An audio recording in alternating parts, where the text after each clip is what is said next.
Hi hello ನಮಸ್ತೆ. ನಾನು ನಿಮ್ಮ ನಂದಿನಿ ಗೌಡ. ಮಲೆನಾಡು ರೈತರು ಅಂದಮೇಲೆ ತೋಟದಲ್ಲಿ ಕೆಲಸ ಇದ್ದೇ ಇರುತ್ತೆ. ನಮ್ಮ ಮಲೆನಾಡಲ್ಲಂತೂ ಕೆಲಸ ಇದ್ದೇ ಇರುತ್ತೆ. ನಾನು ಕೂಡ ಕೆಲಸ ಮಾಡ್ತಾ ಇದ್ದೀನಿ. ಕೆಲಸ ಮಾಡಿಕೊಂಡು ನನಗೂ ಕೂಡ ಖುಷಿ ಆಗುತ್ತೆ. ನಾನು ರೈತ ಮಹಿಳೆ ಅಂತ ಹೇಳೋದಕ್ಕಂತೂ ಒಂದು ಹೆಮ್ಮೆ ಆಗುತ್ತೆ. ನೋಡಿ, ನಾನು ಕಾಳು ಮೆಣಸನ್ನು ಹೆರಕ್ತಾ ಇದ್ದೀನಿ. ನಮ್ಮ ಹಸ್ಬೆಂಡು ಕಾಳು ಮೆಣಸನ್ನ ಕುಯ್ತಾ ಇದ್ದಾರೆ.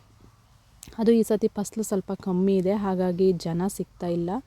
ಹೇಳಿದ್ರೆ ಅದು ಒಂದೊಂದಿದೆ, ಅದೆಲ್ಲ ಹೆರ್ಕಬೇಕು, ತುಂಬ ಕಷ್ಟ ಆಗುತ್ತೆ ಅಂತ ಯಾರೂ ಬರ್ತಾ ಇಲ್ಲ. ಹಾಗಾಗಿ ನಾವೇ ದಿನಕ್ಕೆ ಎಷ್ಟಾಗುತ್ತೋ ಅಷ್ಟು ಟ್ರೈ ಮಾಡ್ತಾಯಿದ್ದೀನಿ. ಹಾಗೆ ಒಣಗಿದ್ದು ಕೆಳಗಡೆ ಬಿದ್ದಿದ್ದೆಲ್ಲ ನಾನು ಹೆರ್ಕೊಳ್ತೀನಿ. ಇವರು ಕುಯ್ದು ಹಾಕ್ತಾರೆ. ಸ್ವಲ್ಪ ನೀರು ಕುಡ್ಕೊಂಡು ಕುತ್ಕೊಂಡಿದ್ದೆ.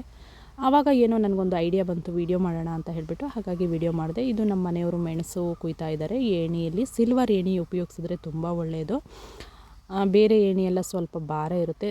ಕಾಫಿ ತೋಟದೊಳಗಡೆ ನುಗ್ಗಾಡೋದು, ಎತ್ತಾಡೋದು ಎಲ್ಲ ತುಂಬ ಕಷ್ಟ. ಹಾಗೆ ನೋಡಿ, ಇಲ್ಲಿ ಎಷ್ಟೊಂದು ನಮ್ಮದು ಅಡಿಕೆ ಮರಗಳು ಹೋಗಿದೆ. ಅದು ಏನಾಗಿದೆ ಅಂತ ಹೇಳ್ತೀನಿ, ವಿಡಿಯೋ ನೋಡ್ತಾ ಹೋಗಿ. ಹಾಗೆ ನಮ್ಮ ತೋಟಕ್ಕೆ ಇವಾಗ ಒಂದು ರೌಂಡು ನೀರಾಗಿದೆ. ಬ್ಯಾಕಿಂಗ್ ಕೂಡ ಕೊಟ್ಟಿದ್ದೀವಿ. ಕಾಫಿ ಕೂಡ ಸೆಟ್ ಆಗಿದೆ. ನೆಕ್ಸ್ಟ್ ವರ್ಷಕ್ಕೆ ರೆಡಿ ಆಗಿದೆ. ಬಟ್ ಕಾಫಿ ತೋಟದ್ದು ಕಸಿ ಆಗಬೇಕು. ಚಿಗುರಂತೂ ತುಂಬ ಚೆನ್ನಾಗಿ ಬರ್ತಾಯಿದೆ. ಚಿಗುರು ಕಸಿ ಎರಡನ್ನೂ ಒಟ್ಟಿಗೆ ಮುಗಿಸ್ತೀವಿ. ಜನಕ್ಕೆ ಹೇಳಿದ್ದೀವಿ, ಅದೆಲ್ಲ ನಮಗೆ ಬರಲ್ಲ. ಹಾಗೆ ನಾವು ಈ ಥರ ಪೈಪ್ಲೈನ್ನ ಮಾಡ್ಕೊಂಡಿದ್ದೀವಿ. ತೋಟಕ್ಕೆ ನೀರು ಹೊಡೆಯೋಕ್ಕೆ ಅಂತ ಹೇಳಿಬಿಟ್ಟು ಪೈಪ್ ಜೋಡಿಸೋದು, ಎತ್ತಾಡೋದು ತುಂಬ ಕಷ್ಟ ಆಗುತ್ತೆ. ಹಾಗಾಗಿ ಈ ರೀತಿ ಲೈನ್ ಮಾಡ್ಕೊಬಿಟ್ರೆ ಒಂದು ದಿವಸಕ್ಕೆ 10 ಜೆಟ್ಟು ಫಿಕ್ಸ್ ಮಾಡ್ತೀವಿ. ಒಂದು ನೈಟ್ 1 ಡೇ 2 ದಿವಸ ಹೊಡ್ಕೊಳ್ತೀವಿ, ಮತ್ತು ಅಲ್ಲಿಂದ ಚೇಂಜ್ ಮಾಡ್ತೀವಿ. ಆ ರೀತಿ ಮಾಡೋದಕ್ಕೆ ತುಂಬ ಈಸಿ ಆಗುತ್ತೆ. ಇಲ್ಲೊಂದು ಮರ ಹಾಕಿದ್ದೀನಿ ನೋಡಿ, ಇದು ಬೈನೆ ಮರ ಅಂತ ಹೇಳಿಬಿಟ್ಟು ಶಾರ್ಟ್ ವಿಡಿಯೋದಲ್ಲೂ ಕೂಡ ಹಾಕಿದ್ದೆ. ಯಾವ ಮರ ನಿಮಗೇನಾದರೂ ಗೊತ್ತಿದ್ದರೆ ತಿಳಿಸಿ ಅಂತ ಝೂಮ್ ಮಾಡಿ ತೋರಿಸ್ತಾ ಇದ್ದೀನಿ. ನಾವಿಲ್ಲಿ ಬೈನೆ ಮರ ಅಂತ ಹೇಳ್ತಾಯಿವಿ. ಏನಕ್ಕೆ ಉಪಯೋಗ ಬರುತ್ತೆ ಅಂದರೆ, ಅವಾಗೇನೋ ಅದರಲ್ಲೆಲ್ಲ ಹಿಂದೆ ಏನೇನೋ ಮಾಡ್ತಿದ್ರಂತೆ, ಬಟ್ ಅದನ್ನು ಇವಾಗ ವೀಡಿಯೋದಲ್ಲಿ ಹೇಳಲ್ಲ.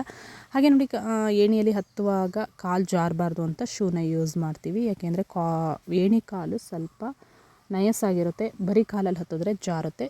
ಶೂ ಯೂಸ್ ಮಾಡಿದ್ರೆ ಏನು ಪ್ರಾಬ್ಲಮ್ ಆಗೋಲ್ಲ, ಜಾರಲ್ಲ, ಗ್ರಿಪ್ ಇರುತ್ತೆ ಅಂತ ನನ್ನ ಅನಿಸಿಕೆ. ಒಬ್ರೊಬ್ರದ್ದು ಒಂದೊಂದು ಅನಿಸಿಕೆ ಇರುತ್ತೆ. ನನಗೆ ಹಾಗನ್ನಿಸ್ತು. ಹಾಗೆ ಯಾರೆಲ್ಲ ನನ್ನ ಯೂಟ್ಯೂಬ್ ಚಾನಲ್ನ ನೋಡ್ತಾ ಇದ್ದೀರಾ, ಲೈಕ್ ಮಾಡಿ, ಸಪೋರ್ಟ್ ಮಾಡಿ. ಸಬ್ಸ್ಕ್ರೈಬರ್ ಆಗೋದನ್ನಂತೂ ಖಂಡಿತ ಮರಿಬೇಡಿ. ಹಾಗೆ ಕಮೆಂಟ್ ಬಾಕ್ಸಲ್ಲಿ ಕಮೆಂಟ್ ಹಾಕಿ. ದಯವಿಟ್ಟು ನನ್ನ ವೀಡಿಯೋನ ಎಲ್ಲೂ ಸ್ಕಿಪ್ ಮಾಡಬೇಡಿ, ಪೂರ್ತಿಯಾಗಿ ನೋಡಿ ಅಂತ ಕೇಳ್ಕೊಳ್ತಾ ಇದ್ದೀನಿ.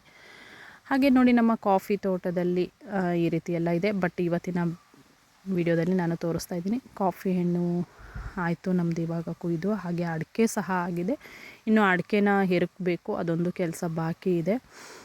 ಇನ್ನು ಕಾಳು ಮೆಣಸು ಎಲ್ಲ ರೆಡಿ ಮಾಡಿಬಿಟ್ಟು ಆಮೇಲೆ ಆ ಕೆಲಸ ಮಾಡೋಣ ಅಂತ. ಹೋದ ವರ್ಷ ಎಲ್ಲ ನಮಗೆ ಕಾಳು ಮೆಣಸು ತುಂಬಾ ಚೆನ್ನಾಗಿತ್ತು. ಈ ಸತಿ ತುಂಬ ಕಮ್ಮಿಯಾಗಿದೆ. ಅದ್ರ ಜೊತೆಗೆ ಏನಾಗ್ಬಿಟ್ಟಿದೆ ಅಂದರೆ, ತುಂಬ ಕಾಳು ಮೆಣಸು ಬಳ್ಳಿ ಎಲ್ಲ ಸತ್ತೋಗ್ತಾ ಇದೆ.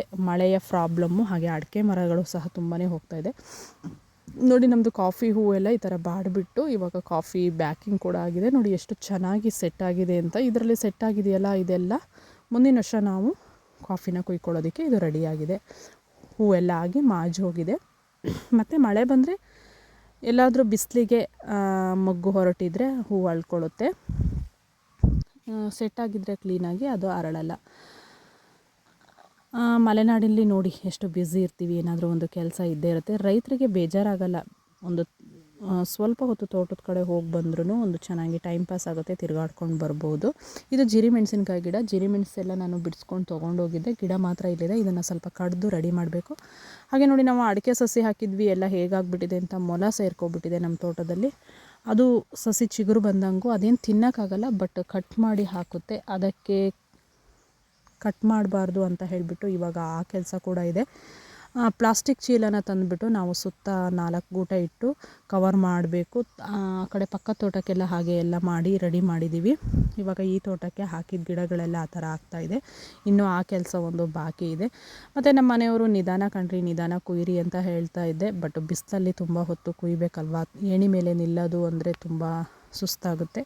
ಹಾಗಾಗಿ ನೀರು ಕುಡ್ಕೊಳ್ತಾ ಟೀ ಮಾಡ್ಕೊಬಂದಿದ್ವಿ. ಟೀ ಕುಡ್ಕೊಂಡು ಈ ಕೆಲಸನ ನಾವು ಮುಂದುವರಿಸ್ತಾ ಇದ್ದೀವಿ.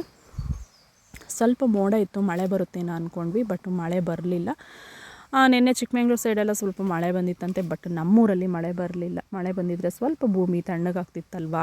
ಹಾಗಾಗಿ ಇವಾಗ ಕಸಿ ಮಾಡುವವರು ಒಣಗಿದ್ರಕ್ಕೆ ಕಾಫಿ ಎಲೆ ಎಲ್ಲ ಒಣಗಿಬಿಟ್ಟಿದೆ. ಅದು ಮತ್ತು ಕುಯ್ಯುವಾಗ ಯಾವುದಾದ್ರೂ ರೆಕ್ಕೆ ಡ್ಯಾಮೇಜ್ ಆಗಿದ್ರೆ ಅದನ್ನೆಲ್ಲ ಕಟ್ ಮಾಡಿ ಬಿಸಾಕಿ ಕಸಿ ಮಾಡ್ತಾರೆ. ಕಸಿ ಹೇಗೆ ಮಾಡ್ತಾರೆ ಅಂತ ಆ ಸಮಯದಲ್ಲಿ ಒಂದು ವೀಡಿಯೋನ ಹಾಕ್ತೀನಿ.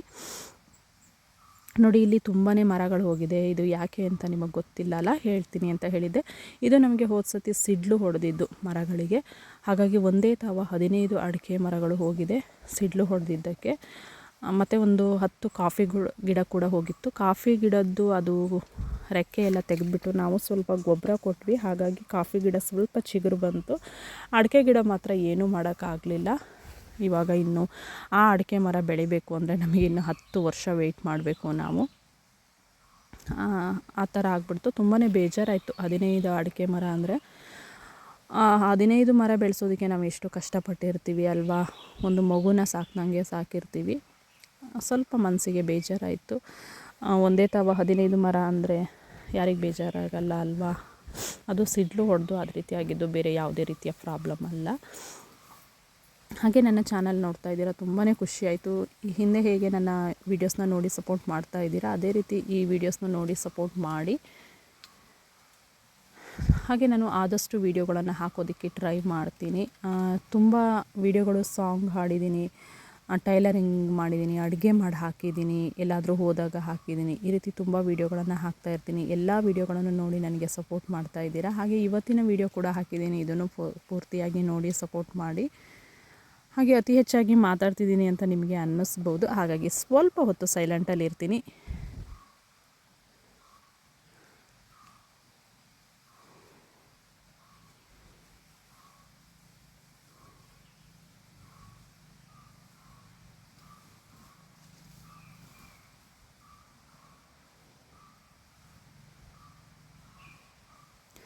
ಹಾಗೆ ವಿಡಿಯೋನ ಪೂರ್ತಿಯಾಗಿ ನೋಡಿದ್ದಕ್ಕೆ ಥ್ಯಾಂಕ್ ಯು ವೆರಿ ಮಚ್. ಬಾಯ್. ನಾಳಿನ ವಿಡಿಯೋದಲ್ಲಿ ಮತ್ತೆ ಸಿಗ್ತೀನಿ ಅಂತ ಹೇಳ್ತಾ ಬಾಯ್.